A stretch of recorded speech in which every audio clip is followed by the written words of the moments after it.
அனைவருக்கும் வணக்கம். இப்போ நம்ம வந்து ரிஜிஸ்ட்ரேஷன் டிபார்ட்மெண்ட்ல பதிவு செய்யக்கூடிய ஆவணங்களின் அடிப்படையில் ஈசி எப்படி எடுக்கிறது அப்படின்னு பார்க்கலாம். ஈசி அப்படிங்கிறது வில்லங்க சான்றிதழ், என்கம்பரன்ஸ் சர்டிஃபிகேட் அப்படின்னு சொல்லுவாங்க. இதுக்கு நம்ம வெப் ப்ரௌசரில் போயிட்டு ஈசி ரெஜினெட் அப்படின்னு போட்டோம்னா ஃபர்ஸ்ட் ஒரு லிங்க் ஓப்பன் ஆகும். அந்த லிங்க் வந்து கிளிக் பண்ணிக்கோங்க.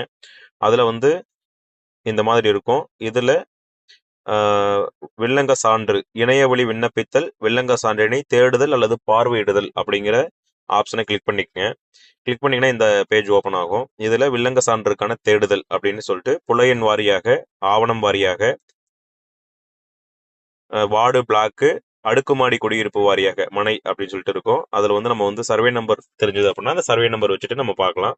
அதில் எந்த ஜோன் நம்ம வந்து பார்க்குறோமோ அந்த ஜோன் எடுத்துக்கலாம். அந்த ஜோனில் டிஸ்ட்ரிக்ட், மண்டலம், அதுக்கடுத்து டிஸ்ட்ரிக்ட், அதுக்கடுத்து எந்த சார் பதிவாளர் அலுவலகம் வருது அப்படின்னு பார்த்துட்டு அந்த சார் பதிவாளர்களும் கொடுக்கணும். 1975 75 ஜனவரி 1 இப்போ வரைக்கும் டில் டேட், இந்த டேட் வரைக்குமே நம்ம வந்து ஆன்லைனில் ஈஸி எடுத்துக்கலாம்.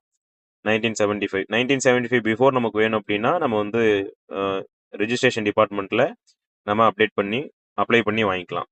ஸோ இதில் வந்து எந்த மந்த் தேவையோ அந்த மந்த் நம்ம வச்சுட்டு, அதே மாதிரி முடிவு நாள் என்ன டேட் வேணுமோ நம்ம அந்த இந்த டேட் வேணும் வச்சுக்கலாம். இல்லை எது வரைக்கும் நமக்கு தேவையோ அதை எடுத்துக்கலாம்.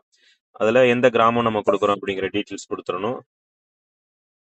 அதுக்கடுத்து சர்வே நம்பர், சப்டிவிஷன் நம்பர், சேர்க்கன்னு கொடுத்துட்டு அப்படின்னா இப்போ உதாரணத்துக்கு 45 45ல் 4ன்னு ஒரு சர்வே நம்பர்னு வச்சுக்கோங்களேன். அதை நம்ம எடுக்கிறோம்னா அதை வந்து நம்ம போட்டு சேர்க்கன்னு கொடுத்துடணும்.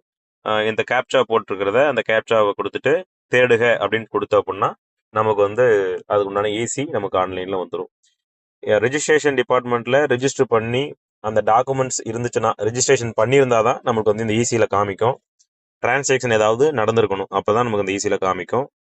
அதனால் தேவைப்படுறவங்க எடுத்துக்கோங்க. நன்றி.